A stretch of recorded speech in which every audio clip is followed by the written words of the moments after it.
Bom, gente, estamos juntos mais uma vez. Vamos dar continuidade ao estudo sobre a carta de Judas. Esse é o nosso segundo encontro. No primeiro encontro, a gente falou sobre a autoria e o destinatário. E aí, como texto de apoio que eu não dei para vocês no nosso último encontro, eu queria que vocês anotassem aí para que vocês pudessem ler depois. Mateus 13:55 e Marcos 6:3. Mateus 13:55 e Marcos 6:3. Depois vocês dão uma lida aí. Esses textos eles falam sobre o parentesco do autor com o próprio Jesus Cristo. Então depois vocês vão comprovar isso, tá? E aí falamos também, na aula passada, falamos sobre autoria e destinatário, né? E aí a gente se apegou ali àquela tríade usada por Judas, no versículo 1, que chama, intitula os destinatários como chamados, amados e guardados em Jesus Cristo. E aí a gente entendeu que são características exclusivas do povo de Deus. Seja esse povo composto de gentios que se converteram ao cristianismo ou judeus que fizeram o mesmo. Então, a carta é direcionada para a Igreja Corpo de Cristo, e nós fechamos o nosso primeiro encontro com esses dois pontos. Então, autoria e destinatário. Hoje a gente vai iniciar o nosso segundo encontro e nós vamos estar falando sobre a motivação de Judas, o propósito, o pano de fundo e provável data da escrita. Então, que Deus nos abençoe, que Deus nos capacite a entender as suas escrituras e que possamos ser edificados através desse estudo. Nós vamos orar e em seguida nós vamos dar continuidade. Amado Deus e eterno Pai, louvado seja o teu nome. Nós te somos gratos, ó Deus, por esse segundo encontro, pela oportunidade que o Senhor nos concede de estudarmos a carta de Judas, que possamos, ó Deus, ser tocados pelo teu Santo Espírito, nos deixando assim sensíveis ao teu ensinamento nesse momento sobre essa carta. Que o teu nome seja engrandecido através das nossas vidas. Em nome e por amor de Jesus, nós oramos com ações de graças. Amém. Vamos começar então. Amados, quando empregava toda a diligência em escrever-vos acerca da nossa comum salvação, foi que me senti obrigado a corresponder-me convosco, exortando-vos a batalhardes diligentemente pela fé que uma vez por todas foi entregue aos santos. Pois certos indivíduos se introduziram com dissimulação, os quais desde muito foram antecipadamente pronunciados para essa condenação. Homens ímpios que transformam em libertinagem a graça de nosso Deus e negam o nosso único, soberano e Senhor, Jesus Cristo. Bom, depois que a gente fez a leitura, a gente percebe claramente que Judas ele tinha planos bem definidos. Havia um desejo no coração dele de falar sobre a salvação. Isso está muito claro no versículo 3 que a gente acabou de ler. E nós aprendemos muito com isso. Muitos dos nossos planos eles podem ser alterados em questão de segundos. As circunstâncias são diversas. Às vezes, por exemplo, essa pandemia que a gente está vivendo agora e muitos planos tiveram que ser adiados, outros tiveram que ser esquecidos, outros foram perdidos. Enfim, o fato é que Judas teve que adiar esse desejo que ele tinha de falar com a igreja de Deus sobre a salvação. Isso devido a um problema específico que estava acontecendo na igreja. Isso não quer dizer que esse problema que estava acontecendo no momento e nas circunstâncias em que Judas se encontrou escrevendo, não quer dizer que esse era o único problema. existiam problemas bem comuns, e que fazia parte da vida da igreja no primeiro século. E a gente pode enumerar alguns aqui. Por exemplo, o convívio, o convívio no mesmo ambiente de duas culturas completamente diferentes, né? Você pega uma igreja composta por judeus e gentios e só isso é suficiente para desencadear aí uma série de problemas de relacionamento, de senso de sentimento de superioridade, enfim. Uma outra razão que podia estar causando problemas era a falta de estrutura que a gente tem hoje. Então, naquele início da igreja, a informação não tinha, e com isso surgiam muitas pessoas com desejo de liderar, de estar à frente.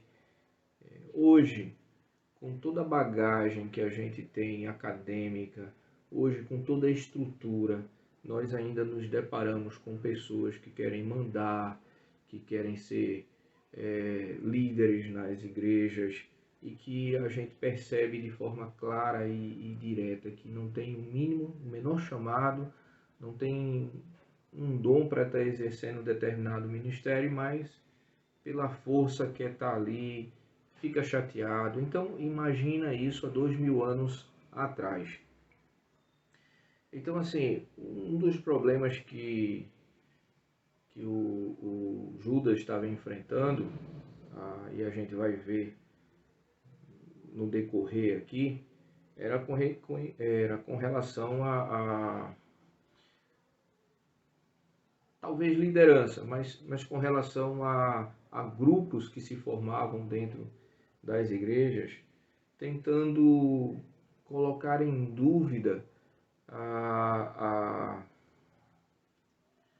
totalidade do evangelho, tentando minar brechas naquele povo, para que eles pudessem perceber ou imaginar ou sentir falta de algo mais. Deixa eu ver se eu consigo ser mais claro com relação a isso. O apóstolo Paulo, por exemplo, ele toca muito nessa tecla quando ele escreve a carta aos Gálatas. E ele diz, olha, ainda que nós ou um anjo vindo do céu que vos pregue um evangelho que vá além do que vos tenho anunciado, que seja maldito, né? Que seja anátema. Isso a gente pode pegar esse contexto aí, a gente pode pegar esse cenário e transportar aqui para esse cenário onde Judas se encontra, onde algumas pessoas estavam introduzindo meias verdades no seio da igreja, insinuando que o evangelho por si só não era suficiente para a vida da igreja.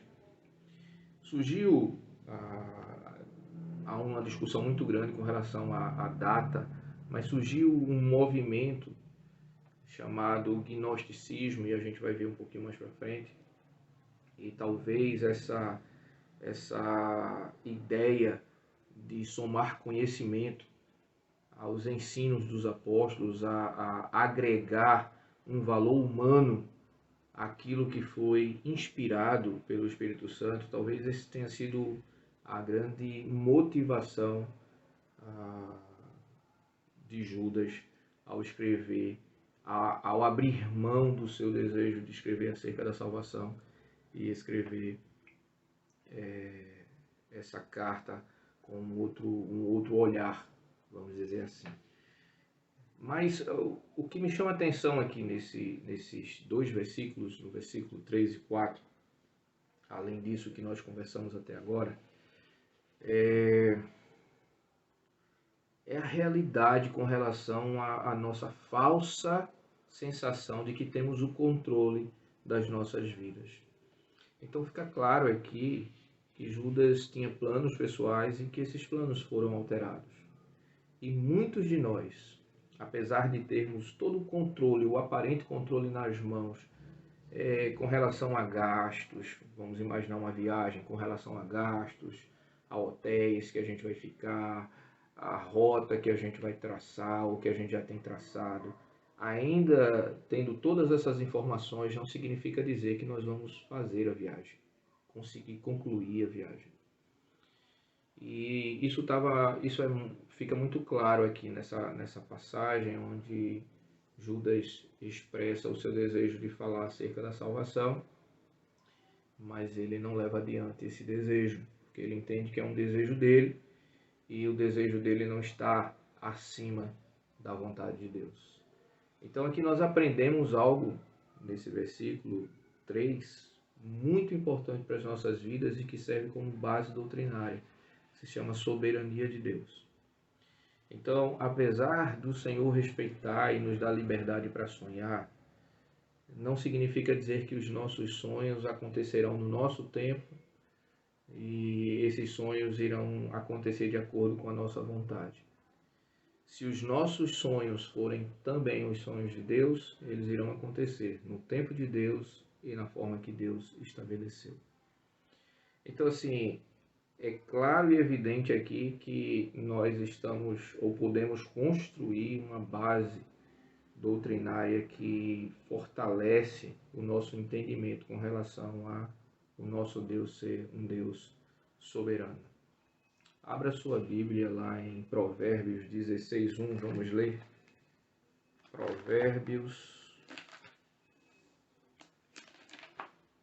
Vamos ler Provérbios 16, versículo 1. Diz assim: o coração do homem pode fazer planos, mas a resposta certa dos lábios vem do Senhor. É natural a gente fazer plano, é natural a gente sonhar, mas a gente precisa fazer isso consciente de que a palavra final vem do alto, está nas mãos de Deus. Tiago, não, vamos primeiro em Isaías 55. Isaías 55. Ok? Isaías 55, versos 8 e 9. Isaías 55, versículo 8 e 9. Diz assim: porque os meus pensamentos não são os vossos pensamentos, nem os vossos caminhos os meus caminhos, diz o Senhor.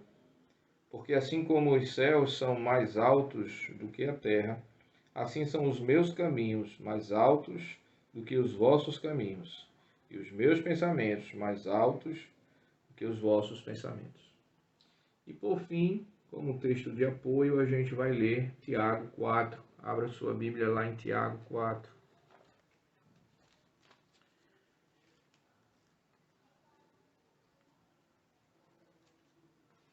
Tiago, capítulo 4, versos 14 e 15.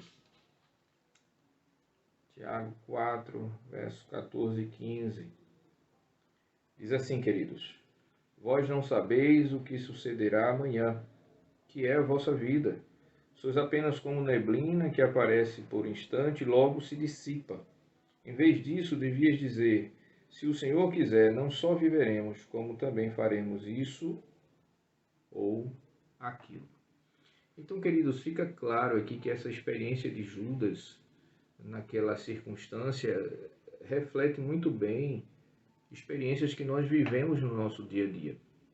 De momentos onde nós queremos fazer alguma coisa, ou estar com alguém, ou estar em algum lugar e por razões diversas nós não podemos realizar isso aí. Então, a aplicação ou a pergunta que a gente poderia fazer nesse momento aqui para aprendizado e reflexão pessoal é: como é que eu estou lidando com as mudanças que acontecem em minha vida? Imaginem quantas pessoas tiveram que adiar a data de casamento, data de viagem, por conta dessa situação que a gente está enfrentando.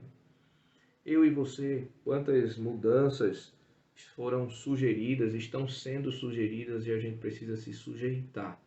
Então, a reflexão maior nesse momento é: nós entendemos a soberania de Deus, nós descansamos nesse Deus soberano, nós entendemos que Ele está no controle de todas as coisas.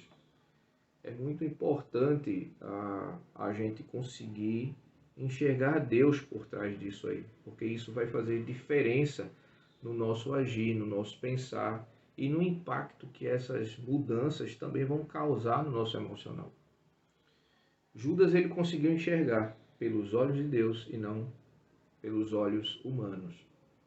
Esse deve ser o nosso objetivo. Então, veja o que diz o versículo 4. Pois certos indivíduos que introduziram com dissimulação, os quais desde muito foram antecipadamente pronunciados para esta condenação. Homens ímpios que transformam em libertinagem a graça de nosso Deus e negam o nosso único soberano e Senhor Jesus Cristo.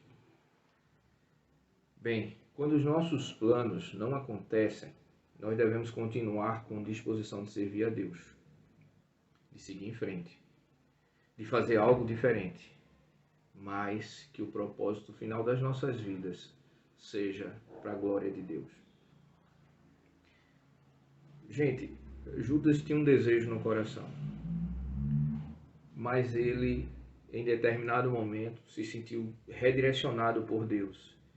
E a carta de Judas, ela é a prova de que Judas ele se sujeita, ele se submete, ele se rende à vontade de Deus, abrindo mão da sua própria vontade. Então, eu queria escrever para a igreja acerca da salvação, mas Deus está me direcionando a falar sobre outras coisas. E não só Deus está me direcionando, Deus está me mostrando um cenário que me faz enxergar com os olhos dele, com os olhos de Deus. Então, existem homens ímpios, existe uma libertinagem crescente no seio da igreja. As pessoas estão negando a soberania do Senhor. Então, eu vou começar sendo submisso a Deus, demonstrando que eu estou sujeito ao senhorio do Senhor. Então, ele é soberano. Então, eu vou começar deixando registrado aqui para a igreja que eu tinha uma vontade, abrir mão da minha vontade para fazer a vontade de Deus. Então, eu queria escrever acerca da salvação, mas eu não vou fazer o que eu quero. Eu vou fazer o que Deus está me mandando, colocando diante de mim para fazer. Porque o que Deus está me pedindo para fazer, me direcionando para fazer, é algo que é óbvio e que os meus olhos precisam enxergar. Há uma necessidade na igreja. Há um problema na igreja. E eu posso falar sobre salvação numa outra situação. Então, assim, tudo que eu falei para vocês recentemente, né? Judeus e gentios juntos, falta de estrutura na igreja e o gnosticismo, que nada mais é do que uma necessidade, talvez filosófica, de tentar unir o explicável a uma vida por fé. E como cristãos, nós sabemos que isso é impossível. Nós não vamos ter todas as respostas, nós não vamos entender todas as coisas. Por isso que sem fé é impossível agradar a Deus, como diz Hebreus, o autor de Hebreus. É impossível. Então, assim, querer conciliar fé com respostas lógicas, nós não vamos conseguir. Existem coisas inexplicáveis que não cabem na mente humana. Então, nos cabe sujeitar-se a Deus, entender pela fé que Ele criou todas as coisas, que Ele tem o controle de todas as coisas, inclusive das nossas vidas e cada dia que nós vivemos. Então, assim, Judas ele entende essa verdade e essa necessidade de fortalecer a fé dos irmãos. Mas é muito mais do que isso. Ele tem assim, um desafio de colocar os irmãos daquela igreja num ponto de criar uma autodefesa com relação a esse ataque que estava existindo com relação aos falsos líderes, aos falsos profetas, ou aqueles que insinuavam que o conteúdo passado pelos apóstolos não eram suficientes para a igreja caminhar de forma agradável ao Senhor.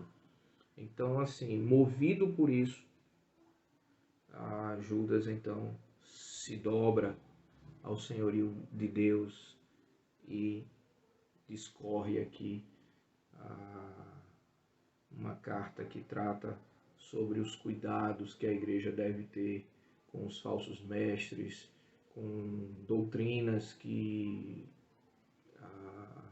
vão confundir a nossa fé, com ensinamentos que vão além do que foi recebido pelos apóstolos. Então, esse também é um ensinamento para a gente, que muitas vezes não se contenta com as escrituras sagradas, com o conteúdo da palavra de Deus, buscando assim algumas respostas em livros de autoajuda, mudando o tempo todo de igreja, enfim, que nós possamos ser crentes enraizados, não em bandeira doutrinária, mas enraizado nas escrituras sagradas, que possamos entender que nós não necessitamos de nenhuma outra fonte de conhecimento para vivermos de forma agradável ao Senhor. A palavra de Deus, ela é suficiente para as nossas vidas.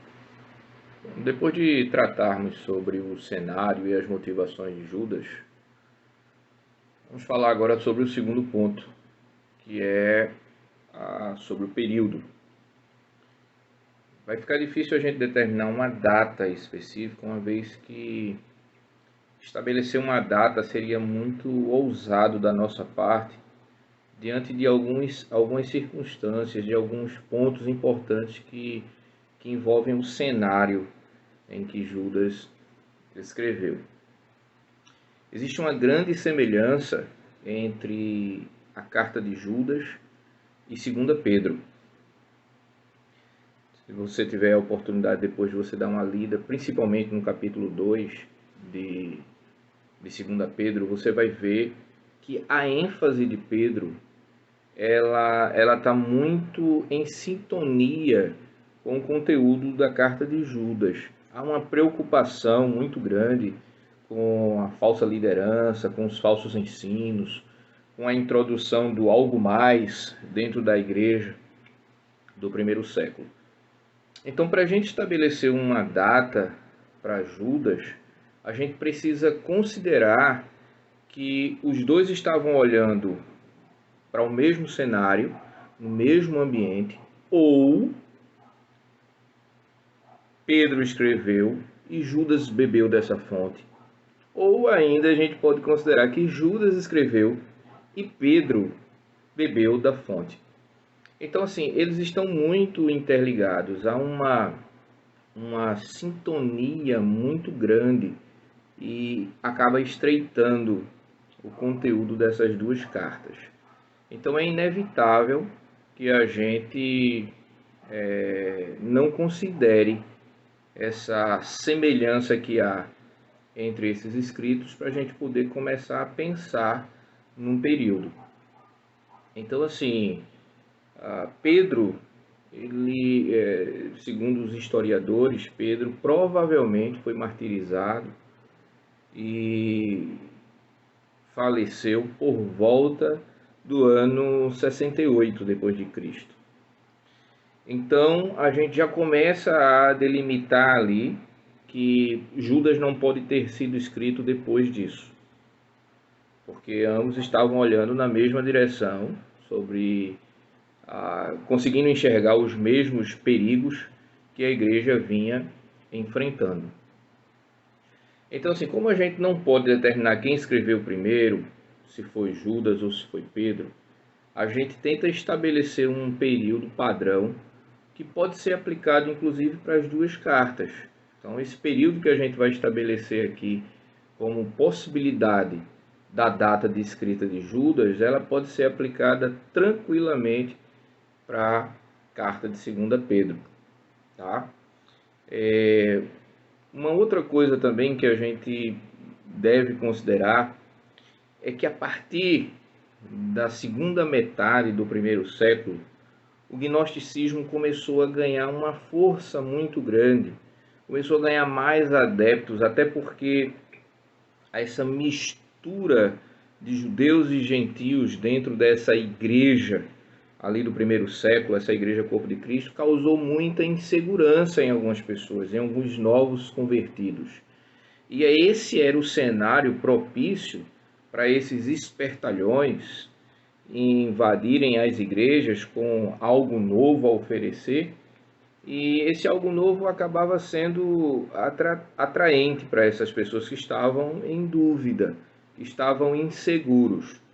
Então, assim, a gente pega a força do gnosticismo no primeiro século, com essa semelhança entre a carta de Judas e segunda Pedro, e a gente considera também que Pedro ele faleceu por volta do ano 68 depois de Cristo. Então, considerando tudo isso, a gente tranquilamente a gente pode estabelecer aí um período de 65 a 68 depois de Cristo como sendo o período da escrita dessa carta de Judas, não é?